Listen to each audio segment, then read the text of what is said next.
Meghan stuns subtle glamour in all-black outfit at New York Times event, with Poppy as the highlight. Prince Harry's wife looked stunning in her latest appearance. On Tuesday, the Duchess of Sussex took part in an online conference hosted by the New York Times, and we loved the royals' outfit. The mother of two was one of the key speakers at the forum, and she wore a simple black cashmere jumper with three-quarter-length sleeves and wide black trousers paired with a gancy knee-twisted buckle leather belt by Ferragamo. Prince Harry's wife wore her hair in a loose wavy style and her makeup looked as subtle and fresh as ever. She also wore a large red poppy to commemorate Veterans Day in the US and Remembrance Day in the UK. During the event, Meghan was joined by American businesswoman, Melody Hobson, who is president and co-CEO of Ariel Investments, and chairwoman of Starbucks Corporation. The event's agenda said, two groundbreaking figures join us to discuss top-down solutions and reflect on how their shared experiences influenced their thinking about creating opportunities for others. The two discussed how women can reach economic and professional parity in society, and Meghan shared, "You mention privilege. My husband always says of his great privilege comes great responsibility. But even before I had that, when my life and lifestyle were very different, I always stood up for what was right. I have been gone from the US for a really long time. I lived in Canada for 7 years for work, and then moved to the UK. And to come back and be a mother of two and to see that the US is one of only 6 countries in the entire world that does not offer any form of national paid leave just did not make sense. My approach was the same as it has been since I was young. This is one of those issues that is not red or blue," she added. "We can all agree that people need support, especially when they've had a child. We have a 5-month-old baby. So it is a sensitive one for us.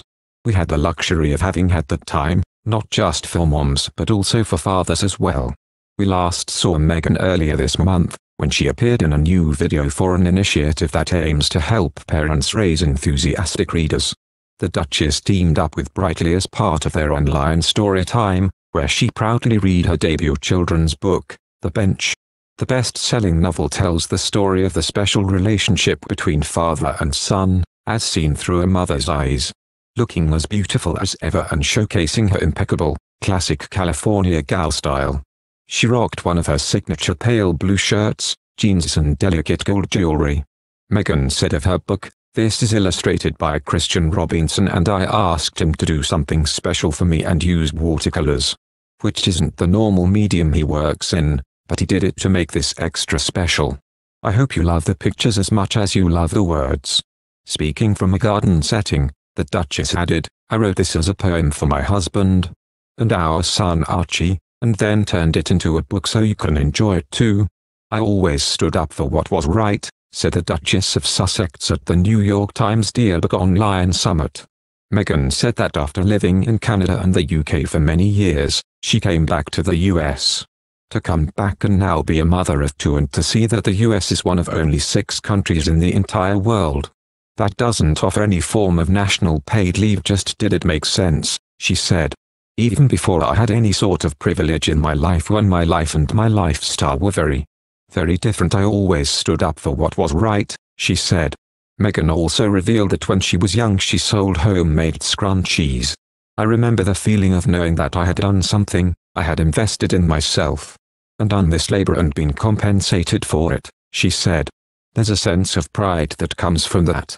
Meghan also spoke about the double standard between women and men having ambition, which she called a trigger word, and said she saw a study that said 60% of women would rather talk about the details of their own death than about money. "There's nothing wrong with talking about a woman's success or her ambition or her financial prowess," Meghan said, adding later that men should be part of the conversation. "Honestly, I thought it was Senator Joe Manchin. His calls come in blocked," said a Republican senator from West Virginia. Manchin, a Democrat, is her fellow senator from the state. "And she goes Senator Capito," I said. "Yes," she said, "this is Meghan, the Duchess of Sussex." Added Capito, "I couldn't figure out how she got my number." A spokesperson for Senator Kirsten Gillibrand, a Democrat from New York, confirmed she gave the senators' numbers to Meghan. "I talked to each of the women senators and let them know that she's going to reach out, because she only completed 2 of the calls," Gillibrand said, according to Politico. She's going to call some others, so I let them know in advance. Gillibrand continued, she wants to be part of a working group to work on paid leave long term, and she's going to be. Whether this comes to fruition now or later, she'll be part of a group of women that hopefully will work on paid leave together. Thank you for watching. If you like our video, would you please help us like, share and subscribe our channel. Wish you happy to see our videos. Thank you very much.